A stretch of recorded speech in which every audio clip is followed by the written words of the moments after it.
Assalamu alaikum wa rahmatullahi wa barakatuh. Innal hamdalillah nahmadu wa nasta'inu wa nastahdi wa na'udhu billahi min shururi anfusina wa min sayyiati a'malina. Shada la ilaha illallah wa la sharika la shada na Muhammadan abduhu wa rasuluhu. Kwa leo tunataka kuongelea, we want to speak on the issue of zakatul fitri.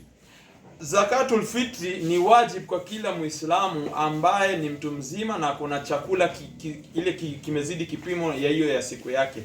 Na ni yeye pia anafaa kusimamia kila mtu ambaye anako chini yake, kama ni bibi yake, kama ni watoto wake, wote ambao wako chini yake anafaa kutoa zakatul fitri.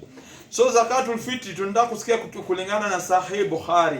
Sahih Bukhari hadith number 1506. Annahu samia Abi Sa'id al-Khudri radiyallahu anhu yaqulu kunna nuhriju zakatul fitri sa'an min at-ta'am, sa'an min at-ta'am au sa'an min ash-sha'irin au sa'an min tamrin au sa'an min aqitin au sa'an min zabibin. Kwa hivyo mtume anasema aje, narrated Sa'id Abu Sa'id al-Khudri, we used to give 1 sa of meal or 1 sa of barley or 1 sa of date or 1 sa of cottage cheese or 1 sa of raisin, dried grapes as zakatul fitri. Unaambia hiyo zakatul fitri saa ni kipimo kama hichi mara 4, wahid, ithnain, thalatha, arba. Yani saa ni mad arba, ni mad 4.